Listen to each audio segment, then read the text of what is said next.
Sandra Hollis was standing in her dead mother's kitchen when she found it. It was a Tuesday morning in November, 8 months after the funeral, and she had been working through the house methodically for 3 days. Opening drawers, sorting papers, deciding what to keep and what to release. When she reached the bottom cabinet beside the refrigerator, inside were the kinds of things that collect in kitchen drawers over decades. Expired coupons, church bulletins, a rubber-banded stack of grocery receipts from 2014, and beneath all of it, folded in thirds inside a plain white envelope with nothing written on the outside, were 3 pages of careful cursive handwriting on yellow legal paper. Sandra read the first sentence. Then she read it again. Then she sat down on the kitchen floor and did not get up for a very long time, because what her mother had written, what Margaret Hollis had committed to paper and buried in the most ordinary place she could find, was not a confession. It was something far more unsettling than a confession. It was a justification, and it recontextualized every single memory Sandra thought she owned. There are people in this world who are exceptionally good at being 2 things at once. They are good at being loved, and they are good at making sure that love never runs out, no matter what they do behind a closed door, no matter what they take from the people who trust them completely, no matter how many years pass between the first calculated decision and the moment someone finally opens the right drawer. Most people will never live close enough to a person like that to understand what that proximity costs. But the 4 children who grew up in Margaret Hollis's house on Magnolia Lane in Nashville, Tennessee, did not have that distance available to them. They grew up inside what she built. They ate at her table, slept under her roof, and carried her into their adult lives in ways that took decades to fully understand.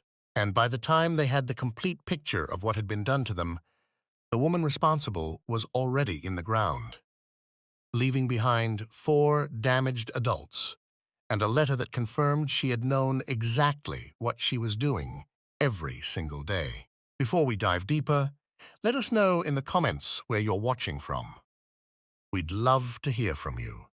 And don't forget to hit that subscribe button so you never miss any of our upcoming videos. Margaret Ann Hollis was born in 1949 in Clarksville, Tennessee, the eldest daughter of a Baptist minister and his quietly overwhelmed wife. People who knew her in childhood describe a girl who understood very early how to read a room, not loudly, not obviously, but with the kind of precision that most children do not develop until much later, if they develop it at all. She learned before most children understand what currency is that warmth, helpfulness, and the appearance of selflessness could be deployed in ways that produced reliable and lasting returns. She was not the loudest person in any room she entered. She was something more durable than loud. She was indispensable, and she had understood, well before her 12th birthday, that being indispensable to the people around you was the most effective form of influence available to a person who knew how to use it quietly and consistently over a very long period of time.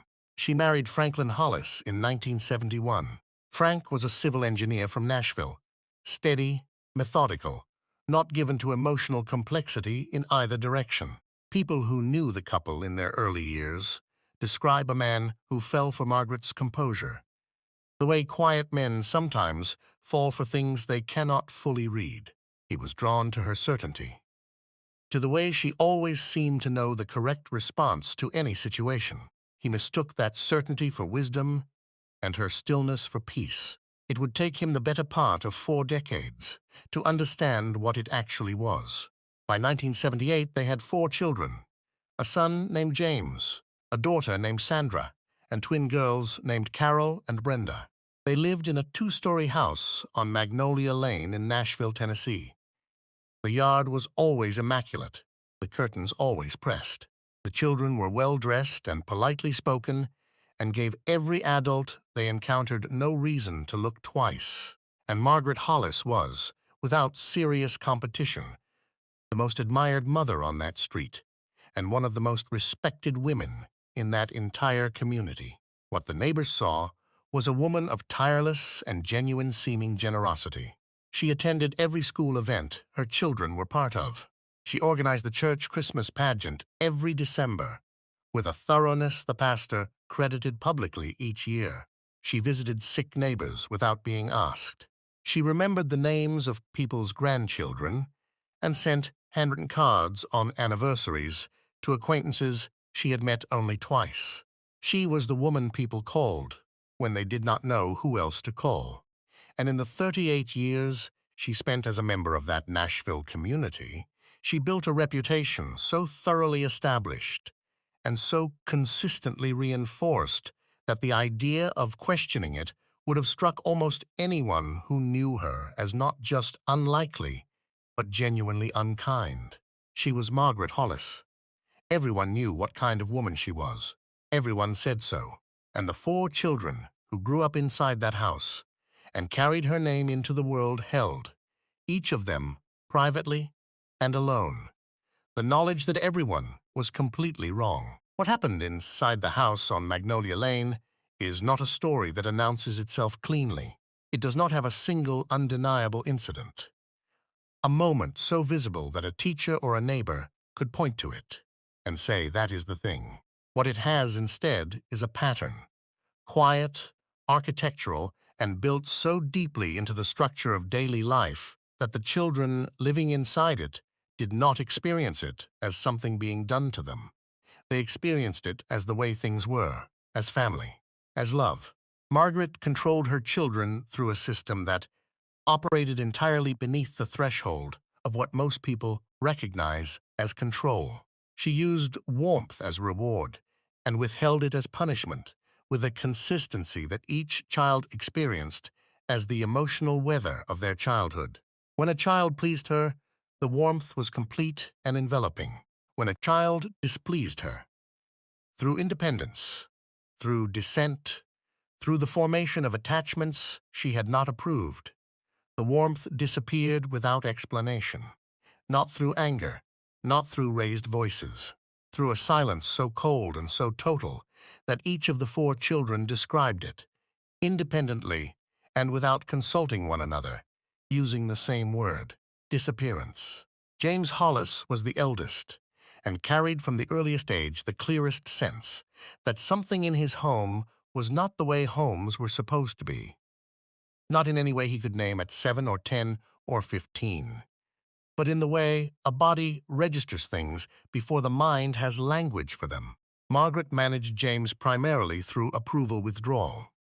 Not loud disapproval, but a specific maternal silence that communicated, without a single word, that he had failed to be what was needed, and that everything warm and reliable in his world would remain out of reach until he corrected himself. He never knew precisely what correction was required because it was never stated. He only knew when the warmth returned, and he spent enormous amounts of energy in the days following each return, working to understand what had brought it back and how to preserve it for as long as possible. That cycle, repeated hundreds of times across his childhood, produced an adult who was deeply uncomfortable with conflict and unable, until well into his 40s, to trust that affection he had not actively earned would stay. He married a woman named Diane, a nurse from Georgia, in 2001. And it was Diane, more than anyone else, who first gave James the language to begin understanding what his childhood had actually been. Sandra Hollis was 18 months younger than James and arrived with a personality less suited to accommodation than her brother's. Where James internalized and adjusted, Sandra pushed back, carefully, in the small ways available to a child in a household where larger forms of resistance were closed off. She made friends her mother had not approved. She kept a journal in a hiding place Margaret never found. She asked questions at the dinner table that produced a particular stillness in her mother's face. A stillness the whole family had learned to read as a warning. Sandra was 14 when she first used the word controlling to describe her mother, speaking quietly to a school friend during lunch. The friend shrugged and said all mothers were kind of controlling. Sandra nodded and said nothing more. But she had known, with the certainty that certain children carry alone, for years because they have no one to share it with, that the word she was using and the word her friend was hearing were not the same word at all. The twin girls, Carol and Brenda, present the most deliberately documented dimension of what Margaret built inside that house. Margaret had understood early that the twins' bond with each other represented something she could not manage using the tools that worked with James and Sandra. Twins carry an intrinsic closeness that exists independently of a parent, a connection that cannot be controlled through approval and withdrawal in the same way individual children can be managed. Because the twins had each other as an alternative source of warmth that Margaret had not provided and could not remove. Her response to this was not to forbid their closeness. That would have been too visible. Her response was contamination. She cultivated separate private relationships with each twin in which she shared carefully shaped information about the other sister.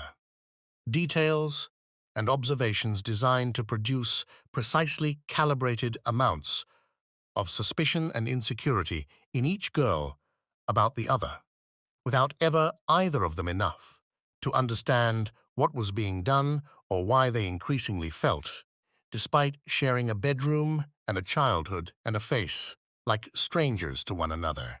Frank Hollis was present throughout his children's childhoods.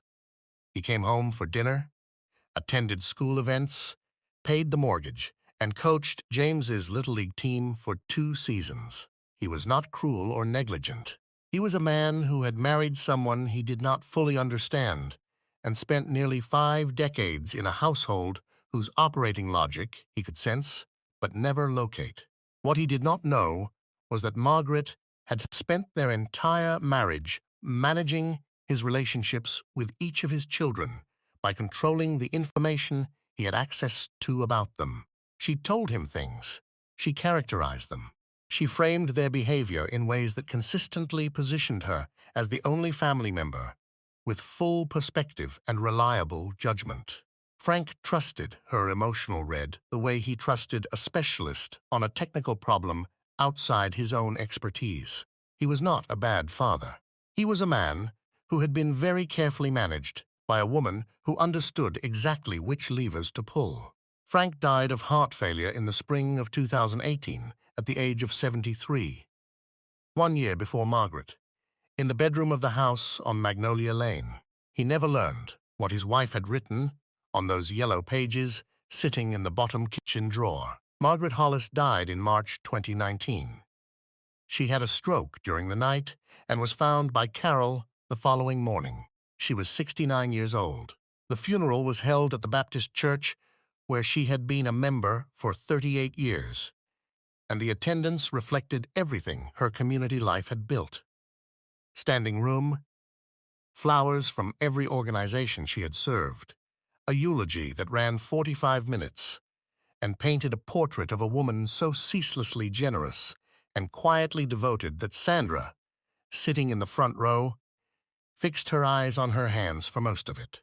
Not because the eulogy was inaccurate about who Margaret was in public, but because it was so completely silent about who Margaret was behind that front door that its accuracy felt, to Sandra, like its own particular form of dishonesty. 200 people grieved the woman they had known, and the 4 people sitting in that front row grieved something more complicated, something that had no section in any bereavement book, and for which the rituals of loss available to them had not been designed. Sandra found the letter in November 2019 while clearing the house on Magnolia Lane for its sale. She had been working through the kitchen methodically when she reached the bottom cabinet drawer beside the refrigerator. Beneath expired coupons, church bulletins, grocery receipts, and a recipe card for a pound cake nobody in the family had ever tasted, she found a plain white envelope with nothing written on the outside. Inside were 3 pages of Margaret's careful cursive handwriting on yellow legal paper. Sandra read the first sentence. Then she read it again. Then she called James. The letter was not dated. It was addressed to no one. And it opened with this: "I have thought for a long time about whether to write this down, and I have decided that I want someone to know the truth before I am gone, even if that someone is only the page itself." What followed was not a confession in any legal or conventional sense. Margaret did not list her actions or acknowledge specific incidents, or express anything resembling regret. What she wrote instead was an explanation, in the clear, composed prose of a woman who had thought carefully about what she believed and arrived at a place of complete and settled conviction that she had been right. She wrote that closeness between siblings, unmediated by a parent, produces drift, and that drift produces the dissolution of the family unit, which was the only thing she had ever truly feared. She wrote that she had worked throughout her children's lives to ensure that their most important relationship was their relationship with her, because she believed this was what a mother was for. She wrote that she did not believe she had harmed her children. She believed she had organized them. And in the final paragraph, she wrote the sentence that Brenda would repeat to her therapist months later, that the therapist wrote down verbatim in her case notes. "Everything I did was in service of keeping them mine, and I make no apology for wanting to keep what I loved." James drove from Atlanta the weekend after Sandra called. Carol and Brenda arrived separately within hours of each other. They gathered in the living room of the house on Magnolia Lane, already listed for sale, already being prepared to become someone else's life, and passed the letter around the room in silence. It was not the silence of shock. It was the silence of 4 people who had spent their entire lives carrying an unverifiable knowledge about what their childhood had been, and who were now holding in their hands the verification they had never expected to receive. Margaret had known. She had always known. She had understood exactly what she was doing every single day, had thought about it carefully, arrived at a justification she found entirely sufficient, and committed that justification to paper 11 months before her death. The letter did not give them their childhoods back. It did not undo the anxiety James had managed for 40 years, or the professional path Sandra had built, or the 2 decades of genuine sisterhood that Carol and Brenda had lost to a strategy implemented before either of them could walk. What it gave them was smaller than any of that, and more important than all of it. It gave them the confirmation that they had not been wrong. The 4 Hollis children have taken different roads through the years since that living room. James and Diane remained together in Atlanta. James completed 2 years of intensive therapy and has spoken with both of his adult children about his childhood in conversations he describes as imperfect and absolutely necessary. He did not want his children to be the ones finding the drawer. Sandra relocated to Asheville, North Carolina, where she joined an organization focused on intergenerational trauma and has presented at professional conferences on covert control in close relationships. Fully aware of the irony and committed to using it, rather than being diminished by it. Carol and Brenda speak every single day now. Sometimes 5 minutes, sometimes 2 hours. They have a shared therapist they began seeing together in 2020, and have both said that the relationship they have been building since they first truly compared notes is the most important relationship in each of their lives. The one that took the longest to reach them, for reasons they now understand completely, and no longer need to be angry about in order to carry forward. Love and control can wear each other's clothing so completely that the people living inside the arrangement cannot always tell them apart. That is not a comfortable truth. It complicates every story we tell ourselves about family and about what the word mother is supposed to mean. But it is the truth at the center of this story. And it is the truth that Sandra Hollis was sitting with on a kitchen floor in Nashville in November 2019, her back against a cabinet, 3 pages of yellow legal paper in her hands, 8 months after 200 people came to say goodbye to a woman they were certain they knew completely. What would you have done with that letter? If you had been Sandra in that kitchen, would you have called your siblings immediately? Would you have needed time alone with it first? Would any part of you have wanted to put it back in the drawer and walk away? Drop your answer in the comments below. We read every single one. If this story reached something in you, if it made you think differently about the people closest to you, and the difference between love that holds and love that holds on, then you are exactly the person this channel was built for. Subscribe, turn on the bell, and come back for our next story. Because what we are bringing you next stayed with us long after we finished writing it, and we think it will stay with you too.